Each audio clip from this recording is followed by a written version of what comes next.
Shut up and sit down.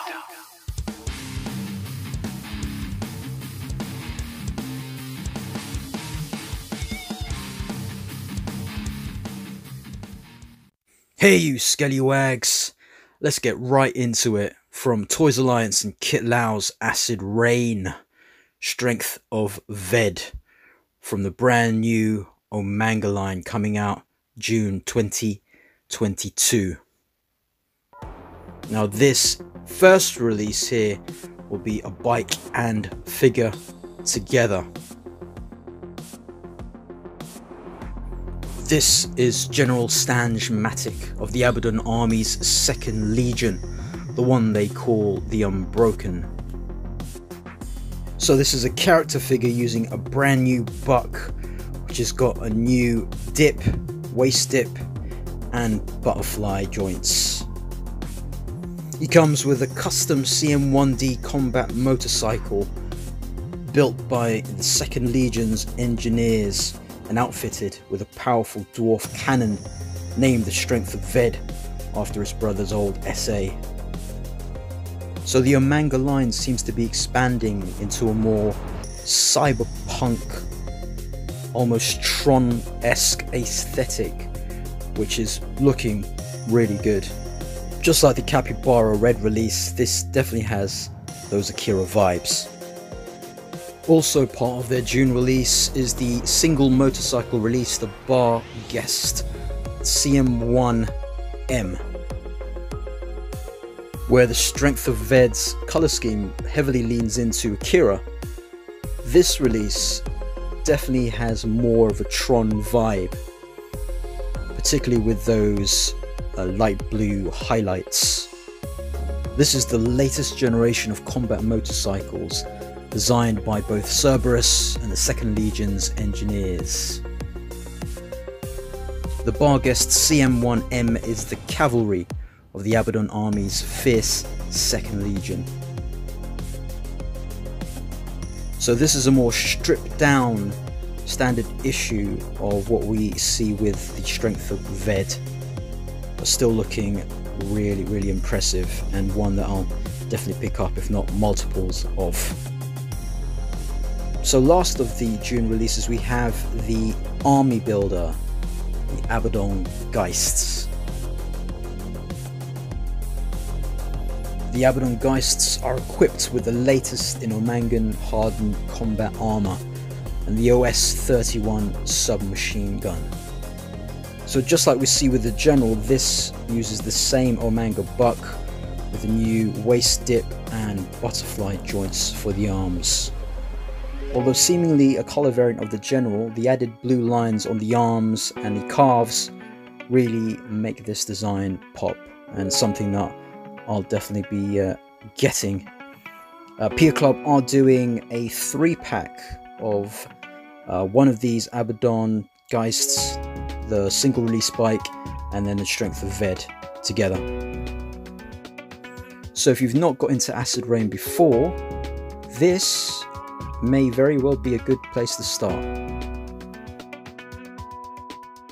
Seems a few of the October releases for Acid Rain World have been delayed, but Kit Lau recently posted this image with the Norino Sentinel, seemingly suggesting that they should be released soon.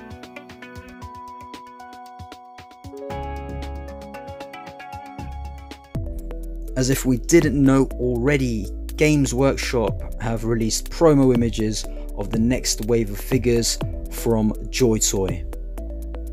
As we've seen, this will be Ultramarine Intercessors and the Blood Angels Death Company.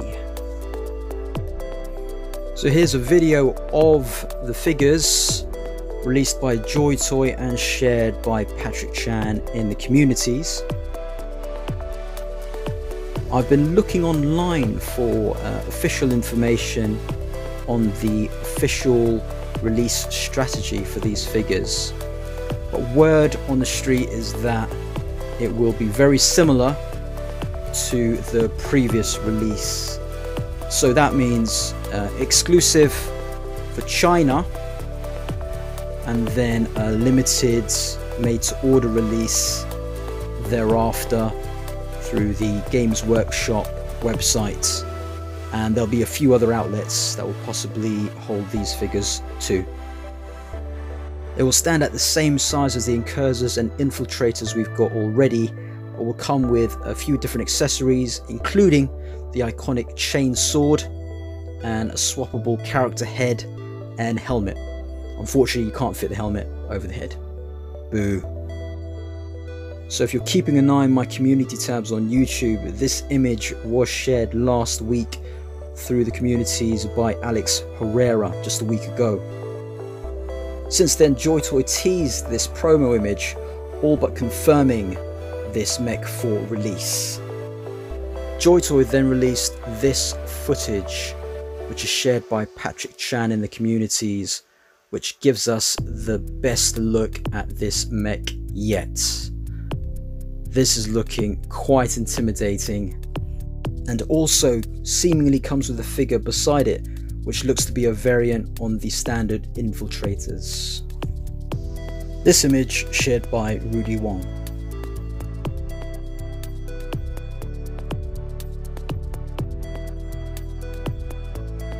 Even more Planet Green Valley prototype images have been shared through the communities by Charlie Rodriguez.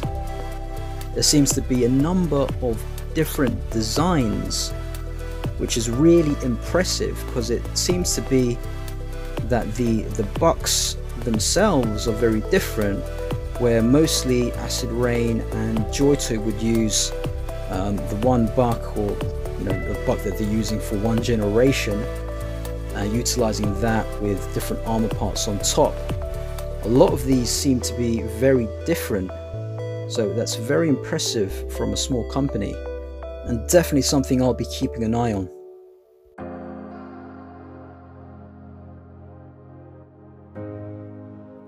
From Hasbro Star Wars Vintage Collection, we have Ahsoka Tano from The Mandalorian.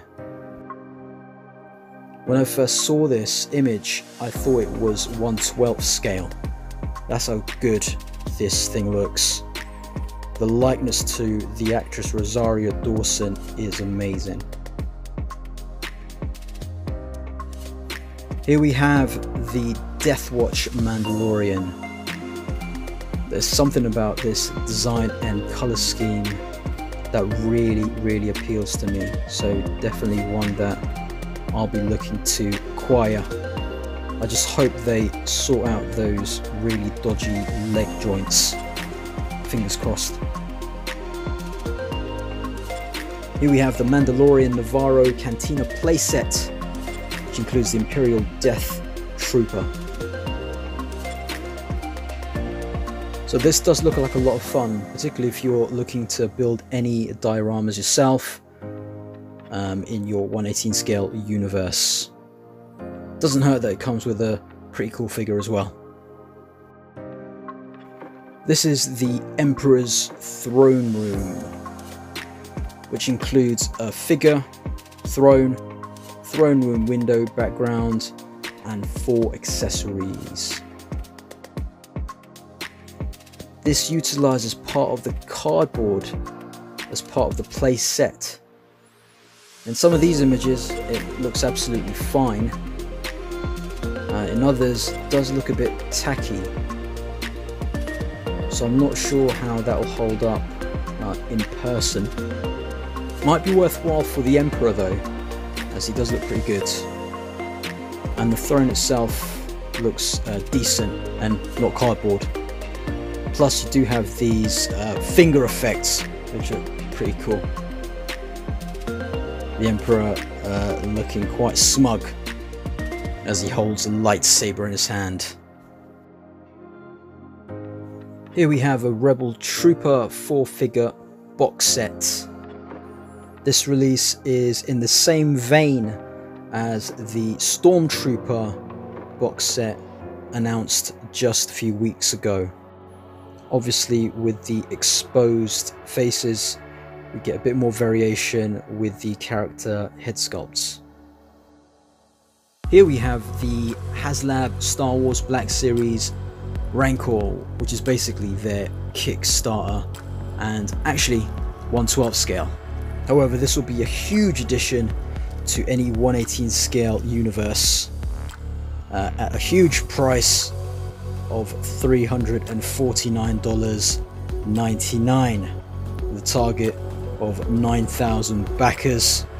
So if you are interested, go ahead and back it. It does look amazing, fully articulated.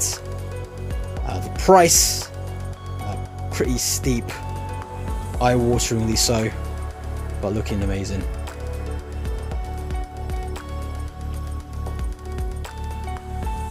Shared by Patrick Chan, we have these capsule toys by Bandai of Neon Genesis Evangelion. These stand at 11.1 centimeters tall and at a very affordable price of just over $5 each. Now that price is surely to be inflated somewhat if you will be importing from Japan. As capsule toys go though, these look very impressive. Also come with a wealth of accessories and even an inner frame. With the different armor pieces, you can simply mix and match those and come up with your own Evangelion design.